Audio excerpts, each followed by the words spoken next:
학생 여러분 안녕하세요. 여러분의 광쌤 이광조입니다. 시험 보기 전에 이 내용만큼은 반드시 정리하고 시험 보자. 광쌤의 벼락치기 특강입니다.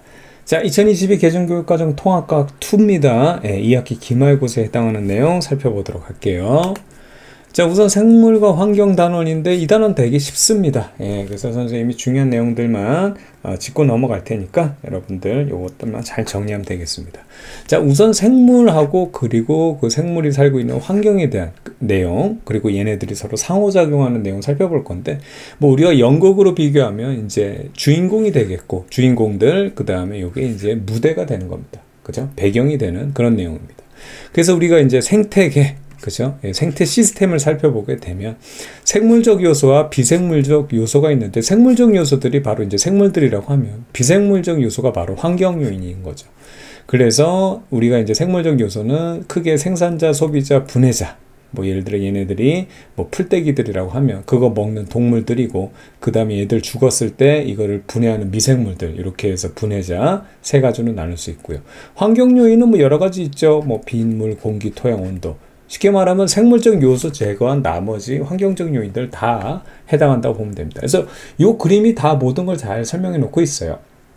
그래서 생물적 요인은 생산자, 소비자, 분해자, 얘네들끼리도 서로 상호관계, 상호작용을 하고 있고, 비생물적 요인은 환경인 빛, 온도, 물, 공기, 토양 이런 것들이 있고, 얘네들이 서로 작용과 반작용으로 서로 상호작용을 하고 있고, 이러한 전체 시스템을 우리가 생태계라고 한다. 그래서 이 그림 하나로 끝입니다. 됐죠? 자, 그리고 요거는 기본적인 내용인데, 우리가 생물적인 그 동물들, 뭐 혹은 식물들 이런 것들 하나하나를 개체라고 하면 걔네들의 모임을 개체군입니다.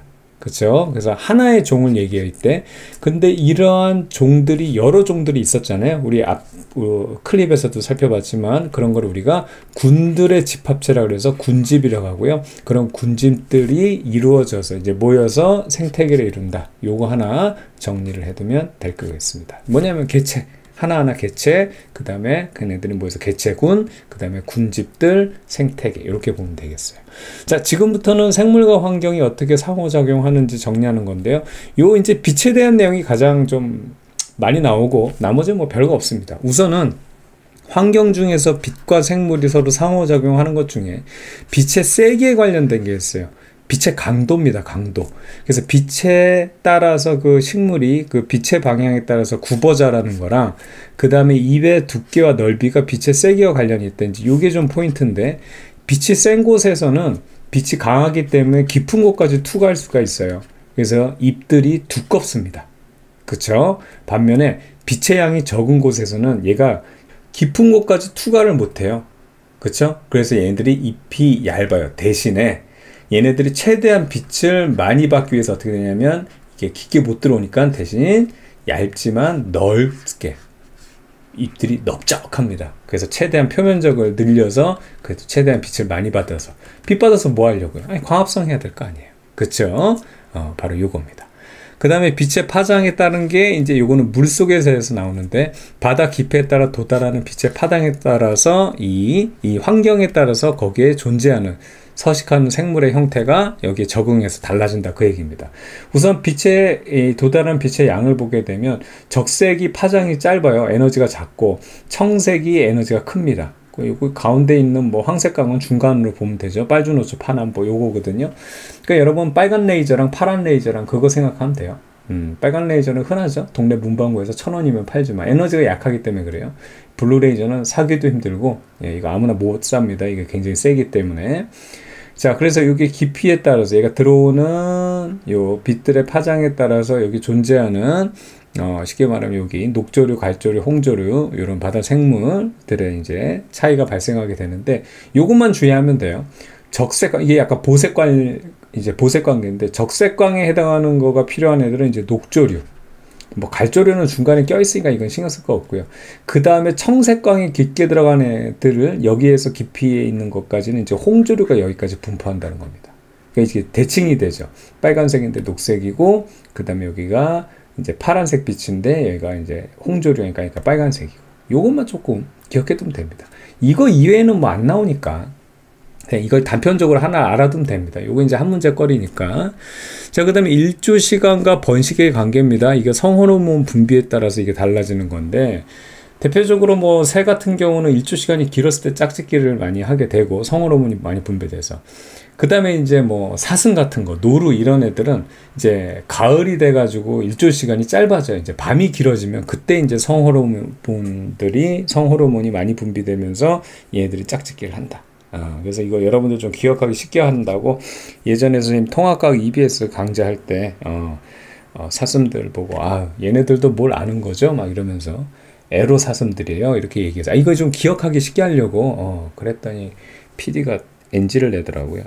선생님 그거 안 됩니다. 그래가지고 안 돼. 고등학생들 뭐 그 정도 웃을 수 있는 거지 뭐. 그쵸? 그겁니다. 그러니까 여러분들도 뭐예요?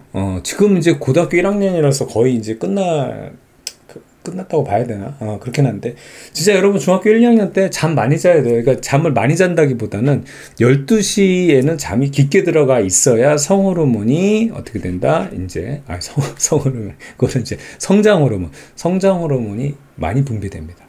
키 크는 거에 되게 중요한 것 중에 하나가, 그 성장 호르몬이 많이 분비되는 시간이 밤이거든요. 그때 잠이 들어 있어야지 이제 막 성장 호르몬들이 이제 뿜뿜 나오는데, 그거 뭐 밤새고 뭐 잠 안 자고 이러면은 분비량이 줄어들겠죠. 뭐 그런 거랑 관련이 있는 겁니다. 되겠습니까? 그럽니다. 그러니까 여러분 이것도 환경하고 똑같아요. 성장 호르몬 나오려고 할 때 자려고 하면 불 끄고 이불 덮고 씻고 이제 푹 자야 되는데, 그냥 뭐 이건 불 다 켜놓고 자는 둥 마는 둥 조는 둥 무슨 뭐 깨어있는 둥 막 이러면은 이제 성장 호르몬 잘 안 나오는 거거든요. 아시겠죠? 그런 식으로 생각하면 돼요. 그러니까 서로 이제 이 빛의 양과 세기와 파장과 그 다음에 그 빛을 쪼이는 시간에 따라서 이 생물들이 서로 상호작용하고 거기에 적응한다. 그냥 그런 얘기입니다. 대단한 거 아니고요. 자, 온도와 생물 간의 서로 상호작용을 살펴보게 되면 이제 온도가 떨어진 경우에 이제 겨울잠 자는 애들이 있더라. 그죠?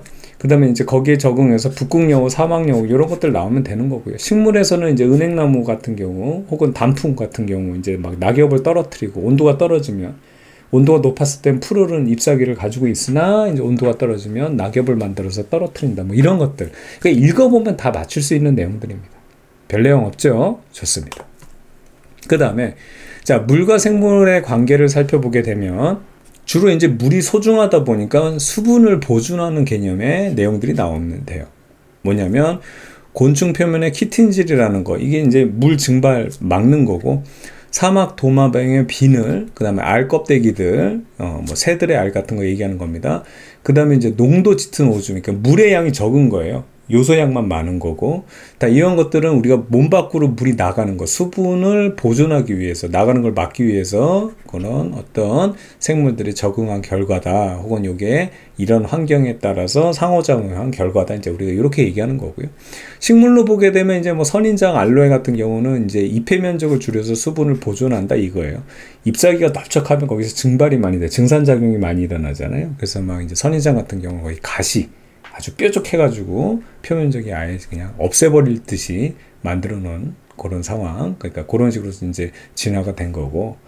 그 다음에 이제 뭐 물 위나 물 속에 사는 식물은 통기 조직이 발달돼가지고 이제 공기가 잘 지나다닐 수 있는 통로들이 잘 만들어져 있다. 뭐 이렇게 살펴보면 됩니다. 됐죠? 좋습니다. 이어서 이제 토양과 생물, 그러니까 별 얘기 없어요. 그러니까 뿌리를 통해서 토양으로부터 성장에 필요한 물질을 이제 생물들이 얻는다, 식물들이 얻는다, 뭐 이런 얘기고. 자, 공기 생물도 별 얘기 없습니다. 공기 중 산소를 이용해서 뭐 호흡을 한다. 그렇죠? 특히 이제 세포 호흡, 그 다음에 연소 반응 이런 거, 이게 대표적인 산화 반응이었죠. 산소랑 결합해가지고 이제 에너지를 발생하는 거. 그래서 대부분 이제 열 에너지가 발생해서 이제 체온 유지한다든가 뭐 이런 얘기들입니다. 별거 없었고요. 그냥 이렇게 정리하면 되겠습니다. 자, 그 다음에 생태계 먹이 관계. 자, 이런 것도 사실 초등학교 내용이에요.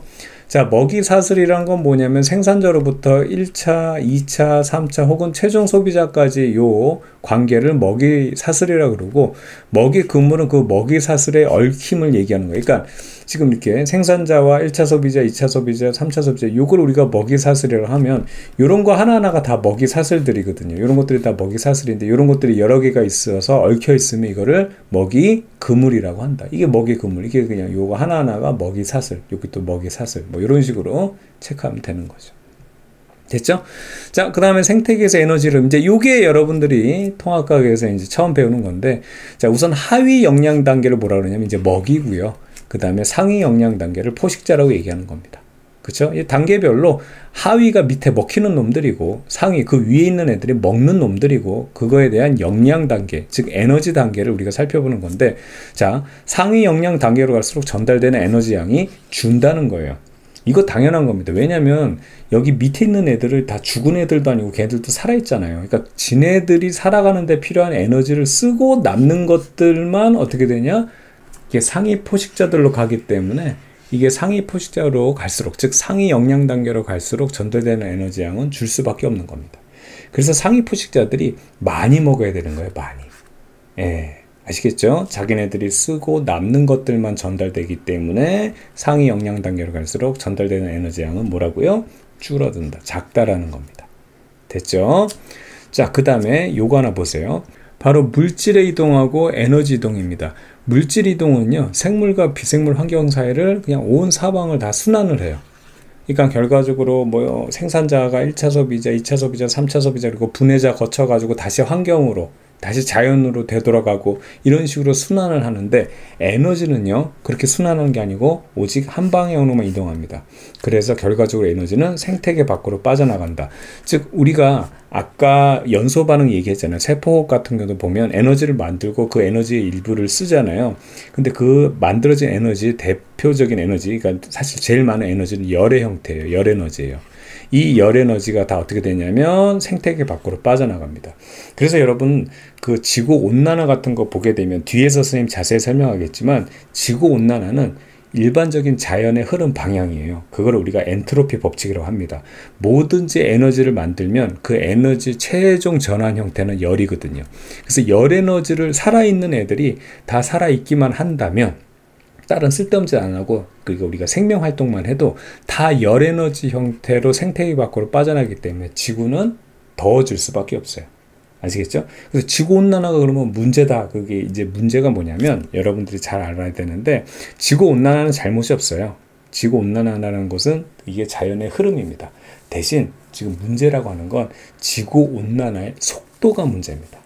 그러니까 지구온난화는 당연한 건데 그게 너무 빨리 온난화가 이루어지고 있다. 그러니까 일부러 우리가 막 화석연료 떼고 이래가지고 온실기체가 많아지고 이래가지고 지구의 평균 기온이 너무 빨리 증가하고 있다. 이제 이게 문제지 온난화 자체는 문제가 아닙니다. 아시겠죠? 이거를 역행할 수가 없어요.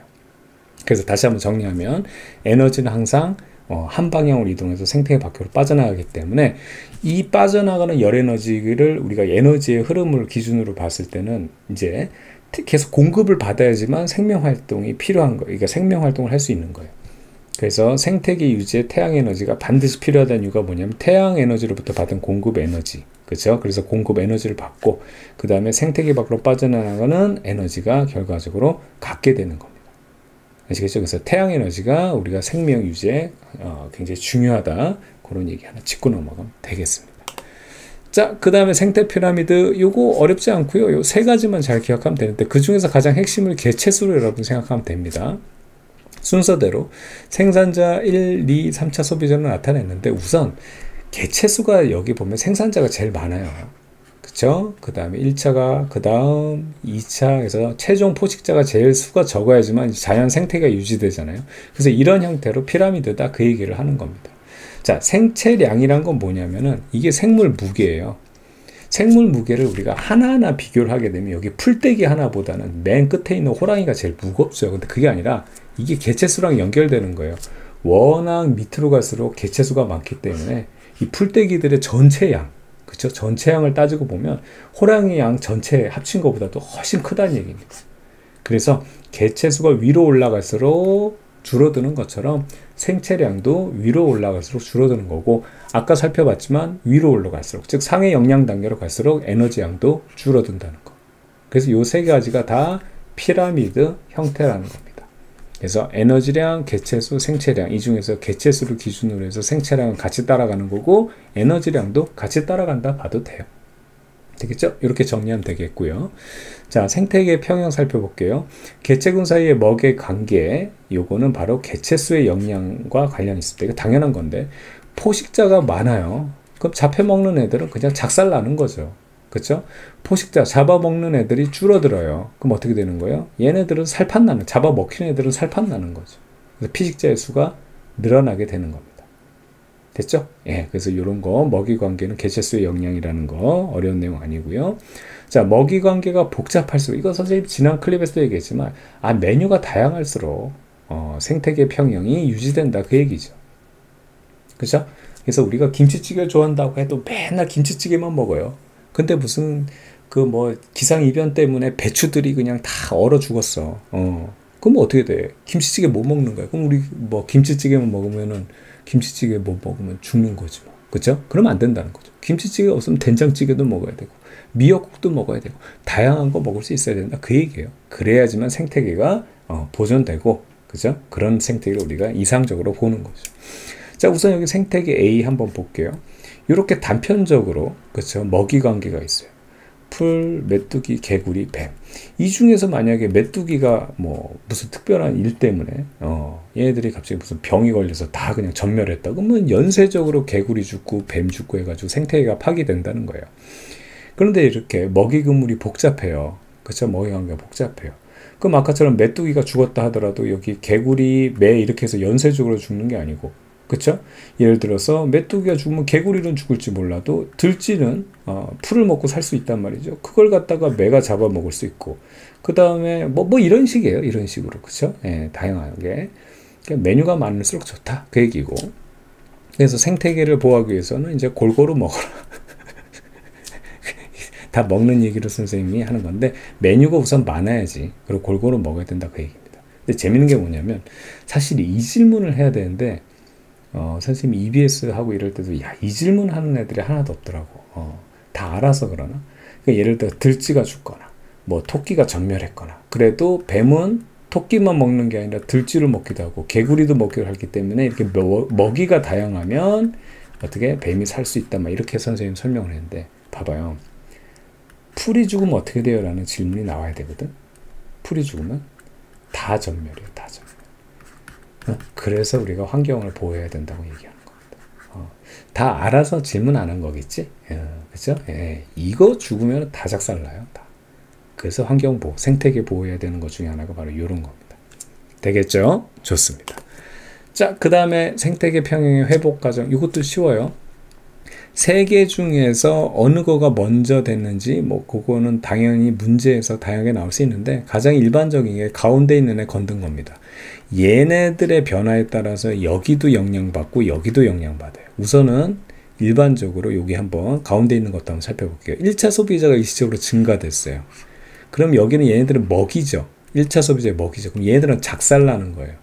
그리고 요 위에 있는 애들은 먹이가 지금 1차 소비자가 음식이니까 아주 진수성찬이 차려지니까 얘들은 살판 나는 거죠. 그래서 얘들은 작살나서 감소가 됩니다. 반면에 얘들은 진수성찬이 차려져서 아주 난리가 나는 거죠. 아주 그냥. 그죠? 예, 아주 대환장 파티가 일어나는 거죠. 그러면 다시 이제 얘가 줄었기 때문에, 먹이가 줄었기 때문에 얘는 감소되고요. 또 포식자가 늘었기 때문에 역시 감소됩니다. 됐죠? 얘가 줄었기 때문에 어떻게 된다? 얘네들이 어떻게 된다? 살판 나는 거죠. 그래서 증가가 되는 거고, 여기 얘가 줄었기 때문에 먹이가 줄었죠. 그러니까 얘네들은 이제 죽어나는 거죠. 그래서 감소돼서 다시 원상태로 회복한다는 거예요. 아시겠죠? 그러니까 이런 거는 외우는 게 아니라 하나하나, 얘가 늘었어? 얘가 그러니까 예를 들어서 이겁니다. 얘가 좋아지면 얘는 죽어나는 거고, 얘도 좋아지는 거예요. 얘가 나빠지면, 밑에 있는 이 가운데 낀 게 나빠지면 어떻게 된다? 얘는 좋아지고 얘도 같이 나빠지는 겁니다. 어려운 거 아니니까 차근차근 하나하나 하면 되는 거예요. 아시겠죠? 자, 그 다음에 인위적으로 우리가 자연 생태계를 아주 작살냈던 사건 중에 하나가 카이바브 공원의 늑대 작살 사건입니다. 이거 작살 사건, 늑대 작살 사건. 이거 선생님 이름 붙인 거예요. 카이바브 공원 사건이라고 얘기하면 돼요. 이게 뭐냐면, 우리 그 이쁜 사슴들, 그냥 눈매 초롱초롱하고 이쁜 사슴들을 그냥 늑대들이 와가지고 잡아먹고 그냥 뜯어먹고 이런 걸 보니까 인간들이 그냥 못 봐주겠다 이거지. 그치? 우리 아름다운 그 약하고 그냥 곱디고 온 사슴들을 말이야. 그래가지고 늑대들을 사냥해서 아주 작살을 내놓은 사건이 바로 카이바브 공원 사건입니다. 이게 뭐냐면 인간에 의해서 생태계의 평형이 깨진 건데 잘 보세요. 늑대를 아주 여기서 대대적으로 사냥해서 완전 박살을 내놨어요. 완전 작살을 내놨어요. 그랬더니 사슴들이 미치듯이 증가를 하게 된 거예요. 아주 사슴들이 살판 났죠. 여기까지만 해도 아름다운 사슴들이 막 살고 있으니까 행복할 것 같았죠. 얘네들이 많아지니까 뭐예요? 얘네들이 먹는 뭐예요? 초원들, 풀들을 아주 작살을 내놓은 거예요. 아시겠죠? 그러니까 얘에 의해서 얘가 증가되고 얘네들에 의해서 얘네들이 작살된 겁니다. 먹잇감이 없어지니까 어떻게 되죠? 얘네들이 다 굶어 죽는 거예요. 아시겠죠? 그러고 나서 중요한 포인트가 뭐냐면 얘도 줄고 얘도 줄었죠. 특히 사슴이 줄었기 때문에 늑대가 회복을 못하고 여전히 뭐 개체수가 줄은 상태예요. 아시겠죠? 그래서 이 녀석이 회복되기까지 아마 다시 원상태로 이렇게 어떻든 회복은 되거든요. 회복은 되는데 시간이 오래 걸리죠. 한 50년 걸렸다 그러나 뭐 그런 얘기가 있는데 이런 거예요. 아직까지 회복을 못하고 있어요. 늑대들이. 되겠습니까? 바로 이런 내용입니다. 그러니까 인간이 개입을 해가지고 뭐 조금만 이 평형 상태를 흐트려 놓게 되면 전체적으로 이게 큰 영향을 미친다. 그런 얘기가 되겠습니다. 자, 생태계 평화를 깨뜨리는 환경 요인 뭐 이거 쉬워요. 뭐 도시화, 뭐 그냥 부정적인 거 다 찾으면 돼. 뭐 무분별한 벌목, 말만 들어도 벌써 부정적이잖아. 경작지 개발, 뭐 자연에 어떻든 위배되잖아. 수질 대기오염. 자, 이런 거는 여러분 뭐 얘기 안 해도 다 알 수 있는 내용들입니다. 됐죠? 좋습니다. 자, 그 다음에 이제 지구의 열수지에 대해서 살펴볼 건데요. 열수지, 수지가 뭐냐면 여러분 수지타산이 맞는다는 거 있죠. 그렇죠? 수지타산이 맞아, 안 맞아 이거. 이게 뭐냐면 수지타산이라는 게 뭐냐면 수익과 지출, 그거 얘기하는데 지구의 열수지는 수익과 지출이 같아요. 그래서 부자가 되는 것도 아니고 가난해지는 것도 아니고 항상 그 일반적인 상황을 유지하는 걸 얘기하는 겁니다. 자, 이거 여러분 중학교 때 배웠던 내용인데요. 자, 지구의 복사 평형에 대한 내용입니다. 이게 보면 흡수하는 태양 복사 에너지와 지구가 흡수된 열을 또 방출해내잖아요. 그래서 그 방출하는 지구 복사 에너지가 같다라는 얘기입니다. 이 양이 차이가 나게 되면 시간이 오래 지나면 아주 지구가 꽝꽝 얼어붙거나 아니면 지구가 불덩이가 되거나 이래야 되는 건데 항상 평균 기온이 유지된다는 게 바로 지구가 복사 평형, 태양 복사 에너지와 지구 복사 에너지가 같다라는 겁니다. 먹은 만큼 토해낸다. 아시겠죠? 그래서 지구의 연평균 기온이 일정하다는 거죠. 자, 중요한 건 뭐냐면 지구의 연평균 기온이 일정한 이유 중에 하나가 뭐냐. 지금 이 복사 에너지가 서로 일치한다. 그러니까 흡수한 양과 방출된 양이 일정한데 부분별로 따지게 되면 사실 어떻게 되냐면 요 흡수되는 양이 불균형이에요. 방출되는 양, 흡수하고 방출되는 양이 불균형입니다. 그래서 여기 적도 부분 이런 데는 지구가 토해내는 것보다 훨씬 더 많은 양을 흡수하고요. 그 다음에 극지방으로 갈수록 어떻게 되냐면 얘네들이 흡수하는 양에 비해서 토해내는 양이 훨씬 더 많아요. 그래서 이쪽은 에너지가 과잉이 되고 여기는 부족이 되는데 그래도 어떻게 돼? 지금 연평균 기온이 이게 유지가 되냐면 요게 움직이는 애들, 대기와 해수, 즉 공기와 물, 즉 유체들이죠. 흐를 수 있는 얘네들이 여기 있는 남는 에너지를 다 이쪽으로 퍼다 나릅니다. 그래서 대기 대순환, 그 다음에 해수, 그러니까 그 여러분들 해류들 공부했었단 말이에요. 중학교 때. 얘네들의 대순환에 의해 가지고 요 남는 에너지를 퍼날라서 연평균 기온이 일정하게 유지된다. 이렇게 얘기를 해요. 원래 지난 교육과정의 통합과학에서는 대기 대순환, 그 다음에 해수의 대순환도 여러분들 좀 구체적으로 공부했는데 우리 이 계정 교육과정에서는 다 빠졌습니다. 그러니까 요 정도만 이렇게 과잉되고 부족한 부분을 이렇게 얘네들이 에너지를 옮겨서 얘들이 직접 에너지를 들고 따뜻하게 된 애들이 더 차가운 곳으로 이동하면서 에너지를 전달해 준다. 그렇죠? 메꿔준다. 이렇게 생각하면 됩니다. 그리고 자, 온실효과입니다. 자, 지구는 대기라는 게 있어요. 이게 뭐냐면 이불하고 패딩이에요. 옷을 입고 있어요, 지구는. 그래서 지구의 평균 기온이 높은 겁니다. 그러니까 이게 중요한 게 뭐냐면 우리가 대표적으로 달하고 비교하는데 달은 빨개 벗고 있는 거예요. 그러니까 해 뜨면은 그냥 바로 뜨거워지고 해 지면 바로 차가워집니다. 옷을 안 입고 있기 때문에. 그래서 여러분 옷 안 입고 있다고 생각해봐요. 해 뜨면은 여러분 그 자외선 때문에 옷이 아니고 우리 뭐 새카맣게 타고 막 피부암 걸려요. 그렇죠? 근데 우리가 옷으로 이게 보호를 하고 있는 거죠. 그러니까 일부는 이렇게 뭐 태양열 같은 거 반사도 하면서 이렇게 들어오는 거를 차단하기도 하고, 여러분 막 선크림 바르잖아요. 이런 거예요. 그렇죠? 반면에 또 어떻게 되냐면 내 몸속에서 나가려고 하는 지구 복사 에너지도 옷을 입고 있기 때문에 그 부분을 다시 되돌려서 반사시키는 거예요. 그래서 따뜻하게 유지가 되는 겁니다. 아시겠죠? 그래서 대기가 없을 때 태양 복사 에너지가 3개가 들어오죠? 그러면 지구 복사 에너지도 3개가 나와서 어떻게 된다? 열평형이 일어나는 거예요. 복사평형이 일어나는 겁니다. 자, 그런데 여기 옷을 입었어요. 옷을 입으면 여기서 반사되는 애는 여기가 표기가 안 돼 있습니다. 이거 뒤에 이제 반사되는 애들 나오니까 그건 우리가 신경 쓰지 말고, 어떻든 간에 여기에 3개가 들어왔죠. 그럼 여기서 3개를 토해내는데 이 중에서 하나만 나가고 2개는 옷이 다시 내부로 반사시켜요. 그럼 얘가 다시 한번 여기로 들어왔다가 결과적으로 어떻게 된다? 나간다는 거예요. 3개가 들어오면 3개가 나갑니다. 그때 중요한 포인트가 뭐냐면요, 이거거든요. 온실효과는 여기 있는 요 대튕기는 열 때문에 지구의 온도가 올라가는 거예요. 따뜻하다는 거예요. 옷을 입었기 때문에 보온이 된다. 이불을 덮고 있고 패딩을 입고 있기 때문에 우리가 따뜻하다고 하는데, 그렇다면 복사평형이 이루어지지 않는 거 아니냐라고 했을 때 아니에요. 항상 복사평형 성립합니다. 단지 한 번 튀겼다가 나가서 3개 들어오면 3개가 다 나가긴 나가는데 한 번 튀기죠. 그래서 열을 여기에 잠시 가지고 있는 효과가 일어나요. 아시겠죠? 근데 이게 잠시 갖고 있는 게 아니라 요걸 하고 벗으면 다 날아가지만, 한 번 튀겨서 나가지만 또 들어와서 또 튀기고, 자, 또 들어와서 한 번 튀겨서 나가고, 또 들어와서 한 번 튀겨서 나가고, 또 들어와서 나와서 튀겨서 나가니까 항상 튀겨서 나간 애들이 여기에 머물러 있는 것 같죠? 그래서 온실 효과가 나타나는 겁니다. 아시겠죠? 자, 다시 한번 정리할게요. 온실 효과가 나타나는 거는 지구의 대기 때문입니다.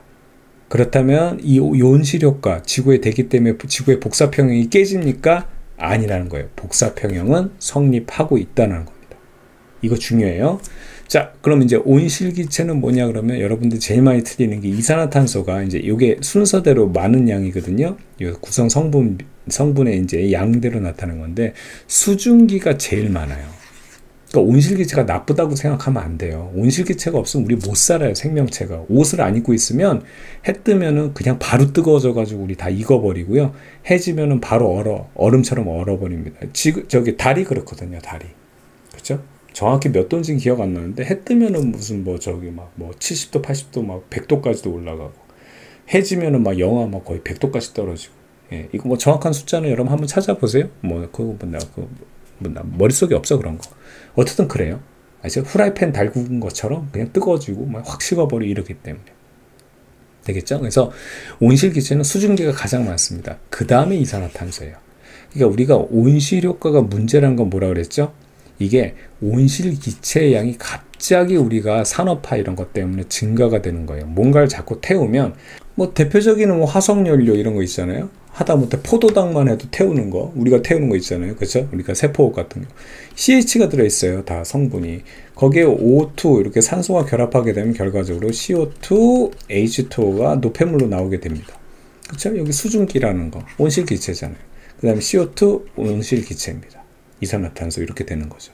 그런데 이걸 나쁘다고 볼 수 없으니까 주로 이제 요 녀석이 표적이 되는 거죠. 우리가 자꾸 뭘 태우고 이렇게 되면 이산화탄소가 증가돼서 온실기체가 두꺼워진다.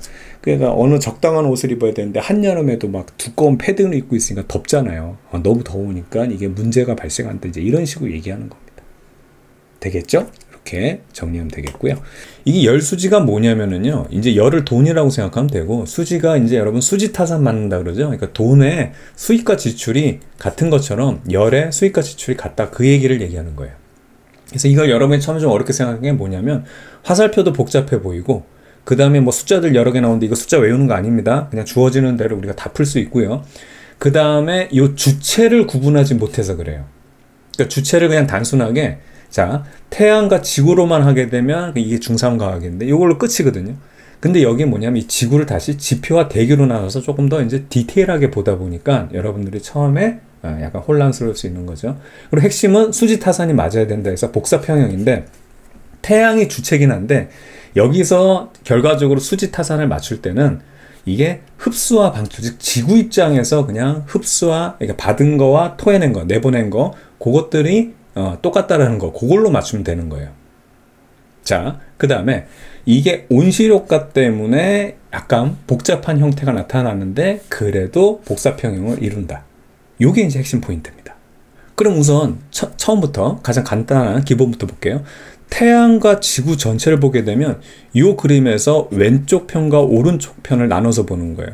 즉 100이라는 거를 태양이 쏴줬어요.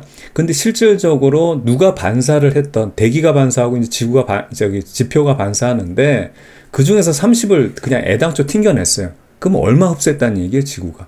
100 보냈는데 그 중에서 30은 돌려보냈으니까 70이에요. 그래서 지구 입장에서 70 흡수했어요.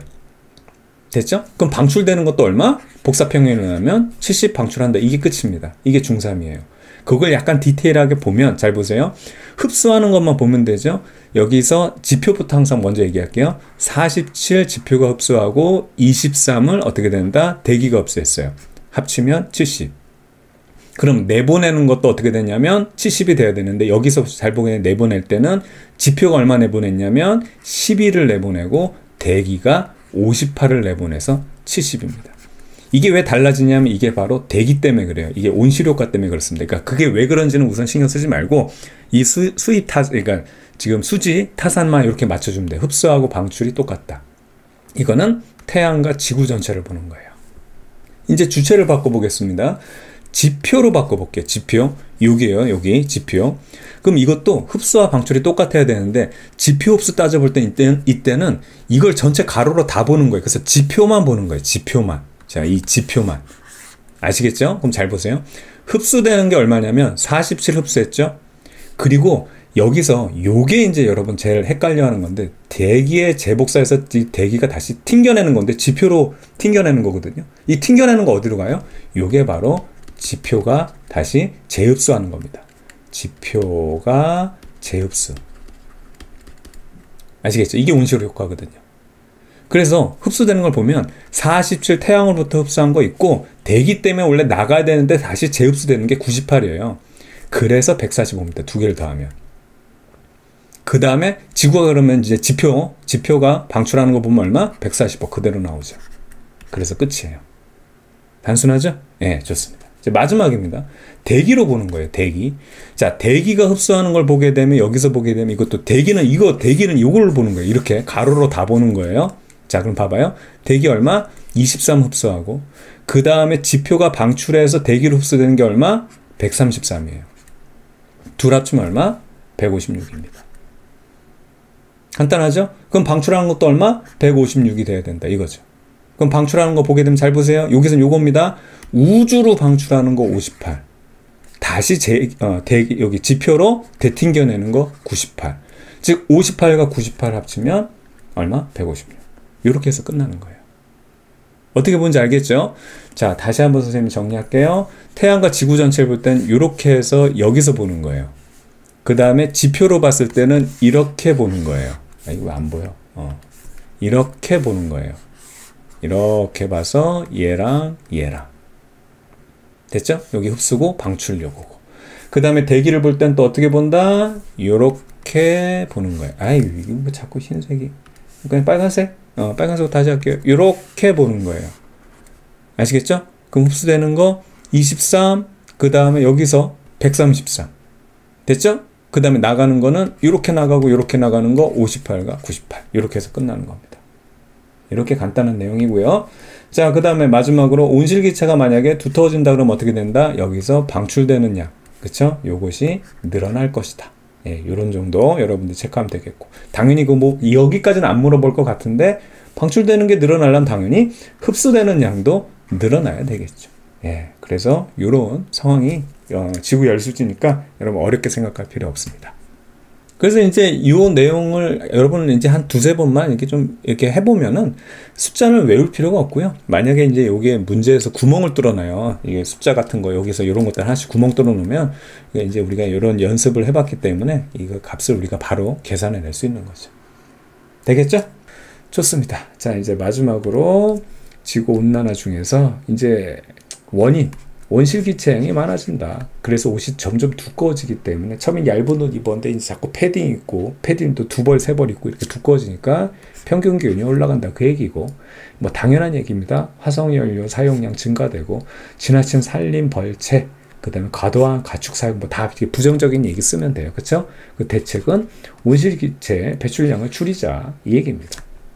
그래서 이산화탄소가 올라가는 거에 맞춰서 평균 기온도 계속 뭐 올라갔다 내려갔다 올라갔다 내려갔다 하지만 결과적으로 우상향적으로 같이 높아지더라 그 얘기하는 겁니다. 됐죠? 좋습니다. 자, 그 다음에 엘니뇨에 대해서 살펴볼 건데 이 엘니뇨는 기상이변이에요. 기상이변이란 건 뭐냐면 이게 뭐 대단한 게 아니고 원래 우리가 살던 거랑 달라졌을 때 기상이변이라 그래요. 그러니까 이게 옳고 그렇다는 게 아닙니다. 그냥 우리가 원래 살았던 게 적응을 하고 있었거든. 그러니까 여름엔 덥고 겨울엔 추운 걸 우리가 적응해 살았어. 사실은 뭐 여름이 춥고 겨울이 더우면 어때? 그냥 그렇게 살면 그냥 그렇게 사는 걸로 되는 건데 우리가 살던 세상은 여름이 덥고 겨울이 추웠어요. 근데 갑자기 여름이 추워지고 겨울이 더워지면 달라졌잖아. 거기에 불편함을 느끼는 거예요. 아시겠죠? 그렇게 정리하면 됩니다. 그래서 엘니뇨는 요 발생 전, 즉 평상시 우리가 말하는 일상적인 우리가 살아왔던 익숙했던 그 환경, 요게 되게 중요해요. 그게 기준이에요. 기준. 자, 기준을 잘 보세요. 기준은 서태평양과 동태평양으로 보는데 여기에 자 여기 대륙이 있고 여기에 이제 무역풍이 붑니다. 항상 무역풍이 이쪽으로 불어요. 되겠죠? 요게 중요해요. 그래서 기준은 어떻게 되냐면 여기에서 표면 해수는 따뜻하고 깊은 이게 찬물이 들어있잖아요. 따뜻한 해수가 자꾸 이쪽으로 이동하니까 여기는 따뜻한 물이 몰려요.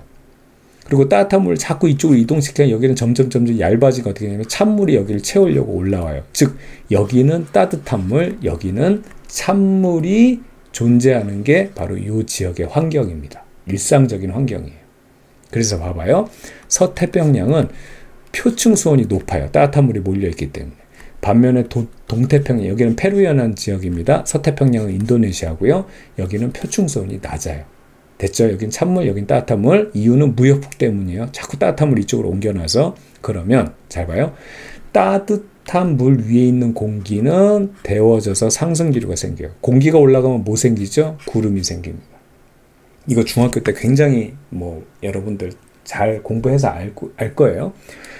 공기가 상승하면 기압이 낮아져서 단열 팽창을 하고 단열 팽창에서 온도가 떨어지다 보면 이슬점에 도달해서 수증기 응결되고 그러면 구름 생성되는 거예요. 되겠죠? 그래서 여기는 항상 상승기류가 발달되기 때문에 구름이 생성돼서 강수량이 많은 게 기본 환경이에요. 반면에 이쪽 지역은 하강기류면 절대로 구름이 만들어질 수가 없어요. 그래서 여기는 비가 내리지를 않습니다. 거의 비가 안 내려요. 이게 기본 환경이에요. 됐죠? 자, 그런데 엘니뇨가 발생했어요. 엘니뇨의 발생 원인 중요합니다. 무역풍이 약화가 되는 거예요. 이쪽으로 항상 더운 물을 이동시키는 무역풍이 약화되니까 자, 이쪽으로 이동하는 더운 물이 이쪽으로 잘 이동을 안 하는 거예요. 그래서 여기 원래 따뜻한 물들이 계속 몰려 있어야 되는데 얘네들이 따뜻해지지가 않는 거죠. 그러니까 이거를 선생님이 그냥 극단적으로 얘기할게요. 얘가 차가워지는 거고요. 그 다음에 여기 따뜻한 물을 자꾸 퍼 이동해서 여기서 찬물이 올라서 여기가 차가워져야 되는데 이동을 안 하니까 여기가 따뜻한 겁니다. 여기가 따뜻하고 이쪽이 차가워지는 건 아닙니다. 근데 차가워졌다고 얘기할게요. 됐죠? 요런 게 바로 엘니뇨예요. 그럼 봐봐요. 이쪽은 표충수온이 따뜻해야 되는데 차가워지니까 하강기류가 생겨서 여긴 강수량이 뭐 확 현저하게 줄어들어요. 극단적으로 생각하면 돼요. 원래는 비가 많이 내리던 곳이었는데 비가 안 내리니까 가뭄. 그러니까 불 한번 났다 하면 완전 산림 다 태워먹을 정도로 산불이 그냥 막 꺼지지 않을 정도. 비가 안 내리니까. 그리고 농업 생산량, 비가 안 내리니까 생산량 다 말라 비틀어지는 겁니다. 가뭄 때문에. 이런 아주 극단적인 부정적인 생각을, 이렇게 부정적인 내용들을 여기다 적용하면 돼요. 반면에 동태평양도 여기도 문제죠. 일상하고 달라요. 여기가 차가워야 되거든요. 근데 따뜻해져요. 그래서 표충수온이 올라가다 보니까 상승기류 생기니까 강수량이 많아져요. 극단적으로 뭐예요? 갑자기 비가 안 내리는 곳에서 비가 많이 내려요. 폭우, 홍수. 그리고 어장황폐화는 뭐냐면 차가워야지만 용존 산소량을 해서 산소들이 녹아 들어가 있어서 얘네들이 숨을 쉴 수 있는데 어떻게 되냐면 물이 따뜻하니까 용존 산소들이 다 빠져나가요. 그러니까 얘네들이 다 집단 폐사하는 겁니다. 그래서 어장이 황폐화. 이렇게. 아시겠죠? 어렵지 않죠? 자, 정리합니다. 엘니뇨에 대해서는 중요한 포인트가 뭐냐면 기본 우리가 기준을 여러분 잘 잡아두고 그 다음에 무역풍이 약화됐다라는 거 하나로서 나머지 거 다 이렇게 유추시켜버리면 되는 거예요. 어렵지 않죠? 좋습니다. 자, 이어서 사막화. 이건 뭐예요? 강수량이 적으니까 그냥 다 메말라 비틀어지는 거지. 그래서 사막 지역을 보게 되면 고압대가 형성되는 위도 30도 부근입니다. 자, 북반구도 여기 30도 부분에 여기 사막화되어 있는 거 보이죠? 그 다음에 남반구 쪽도 30도 부분이 바로 여기 사막화가 일어나고 있어요. 여기 사막화들이. 그럼 왜 하필이면 이렇게 30도 부근, 양쪽 30도 부근에서 사막화가 되냐 보면 이거예요. 강수량은 적어요. 30도 부분이. 이 특징이, 지구상의 특징이. 그런데 증발량은 많걸랑. 그러니까 이게 계속 지속되면 어떻게 되겠어요? 당연히 사막화가 되는 거죠. 됐죠? 이런 이유 때문에 그렇습니다. 요 30도, 여기, 요 30도 부근들이 다 이런 형태입니다. 그래서 사막화 지역은 건조한 지역이 확대되면서 사막이 넓어지고, 발생 원인은 뭐예요? 대수단, 이게 대기 대순환 변화에 따른 지속적 가뭄이다. 그리고 또 인간들도 또 뭐 과잉 경작하고 또 부정적인 이렇게 다 쏟아붓으면 다 이게 다 때려 넣으면 됩니다. 무분 변화, 산림 벌채 때문이다. 이런 식으로. 됐죠? 이렇게 해서 끝입니다. 사막화는 간단하고요. 자, 그 다음에 요거 추가된 내용 하나 더인데 별 내용 없습니다. 기후변화 시나리오를 통해서 미래 기후를 예측할 수 있다. 우리가 이제 화석연료 사용하고 있는데 이런 지금 패턴으로 계속 사용하다 보면 연평균 온도가 이게 조금씩 올라갈 거 아니에요. 그러면 이제 시간이 훨씬 지나면 한 6도 정도가 상승이 될 것이다. 근데 화석연료를 줄일 때는 우리가 1.7도죠. 요겁니다. 이렇게 해서 이만큼이 올라가는데 만약에 화석연료를 줄이면 여기서부터 출발하면 여기서부터 이만큼 올라가는 게 이게 이만큼 올라갈 수 있다. 즉 1.7도 이내로 상승 억제할 수 있다. 이런 시뮬레이션을 돌려봤을 때 이게 더 바람직하지 않느냐. 그래서 우리가 화석연료를 줄일 필요가 있다. 이런 근거 자료를 쓰겠다는 얘기예요. 그냥 무조건 그냥 우리 환경을 보호하자 이런 식으로 얘기하면 별 뭐 감흥 없잖아. 그러니까 이제 이런 시뮬레이션 돌려놓고 이런 걸 협박 자료로 쓰게 되면 애들이 좀 우리 사람들이 공포를 느낄 거 아니겠습니까? 그러니까 봐 무섭지. 그러니까 화석연료 쓰지 말고 우리 환경 보호해야 돼. 막 이런 식으로 하겠다. 예, 그런 얘기입니다. 되겠죠? 좋습니다. 자, 여기까지 해서 여러분들 잘 정리했고요. 시험도 잘 보기 바라겠습니다. 선생님은 이제 마지막 클립에서 만나도록 할게요. 여러분들 수고 많았습니다.